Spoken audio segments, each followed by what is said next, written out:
Friends. हंसता हुआ राजा। एक समय की बात है, एक राजा अपने बगीचे में टहल रहा था।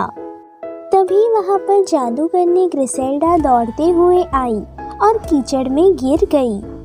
जादूगरनी की ये दशा देख राजा जोर जोर से हंसने लगा। जादूगरनी को बहुत ही गुस्सा आ गया। जादूगरनी ने उस राजा को श्राप दिया कि तुम हंसते ही रहोगी। कुछ देर बाद महारानी आई। वह उसके लिए केक बना के लाई थी। जब रानी ने उनके हंसने की वजह पूछी तो वह हंसते ही रहे। रानी ने कहा, बंद करिए हंसना, वरना आपके हाथ से प्लेट गिर जाएगी। ऐसा कहते ही राजा के हाथ से वह प्लेट गिर जाती है और वह टूट जाती है। रानी रोते हुए बोली, अरे नहीं, तुमने तो मेरी मनपसंद प्लेट गिरा दी। तभी वहाँ पर राजकुमारी आई। राजकुमारी ने कहा, पिताजी, आपकी हंसने की आवाज़ पूरे महल में गूंज रही है। आप इतना क्यों हंस रहे हैं, जबकि माँ अपनी मनपसंद प्लेट टूटने की वजह से रो रही है।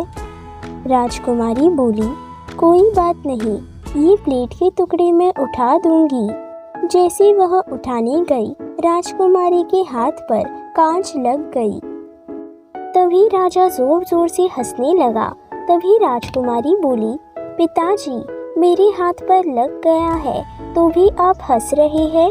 राजा ने हंसते हुए जवाब दिया, मैं हंसना नहीं चाहता, पर मुझे हंसी आ रही है। मैं महामंत्री से सलाह लेता हूँ। वह महामंत्री के पास गए। तभी महामंत्री ने कहा, महाराज, किंग फर्डिनैंड शिकायत लेकर आए हैं कि अपने राज्य के चोरों ने उनके बगीचे के फल चुरा लिए हैं। तभी राजा और जोर जोर से हंसने लगा। राजा फर्डिनैंड को इस बात पर बहुत गुस्सा आया। वह बोले, आपकी हिम्मत कैसी हुई इस बात पर हंसने की? मैं पूरी सेना के साथ आपके राज्य पर हमला करूंगा। तब राजा हंसते हुए बोला, रोको उन्हें महामंत्री, रोको। तब महामंत्री ने पूछा, महाराज, आप इस गंभीर समय में क्यों हंस रहे हैं? महाराज ने हंसते हुए जवाब दिया, मुझ पर जादूगरनी ग्रिसेल्डा ने जादू किया है।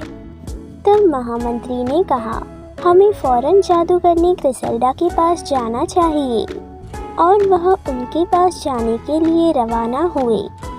महामंत्री ने जादूगरनी से विनती की, लेकिन ग्रिसेल्डा ने कहा, नहीं नहीं नहीं, जब मैं कीचड़ में गिरी थी तब ये भी मुझ पर हंसे थे, इसलिए मैं इन्हें माफ़ नहीं कर सकती। तब महाराज ने हंसते हुए कहा, मुझे माफ़ कर दो जादूगरनी ग्रिसेल्डा, मुझसे गलती हो गई। मुझे अपनी गलती का एहसास है। तुम्हारी जादू की वजह से मैंने अपनी रानी, राजकुमारी और अपने दोस्त का दिल दुखाया है। जादूगरनी ग्रिसेल्डा बोली, आखिर तुम्हें अपनी गलती का एहसास हो ही गया, लेकिन अगर तुमने यह गलती वापस की तो मैं तुम पर वह जादू वापस करूंगी। जादूगरनी ग्रिसेल्डा अपनी छड़ी घुमाती है और राजा वापस अपनी स्थिति में आ जाते हैं। फिर राजा ने कहा, आखिरकार मेरा हंसना बंद हो ही गया। मैं राजा फर्डिनैंड को एक माफ़ी पत्र लिखूंगा, अपनी रानी के लिए प्लेट लाऊंगा और अपनी बेटी के हाथ पर पट्टी करवाऊंगा, लेकिन उससे पहले जादूगरनी ग्रिसेल्डा को एक नई ड्रेस उपहार में देंगी। इस कहानी से हमें यह सीख मिलती है कि हमें किसी के भी दुर्भाग्य पर हंसना नहीं चाहिए। Please like, share and subscribe my channel. Bye.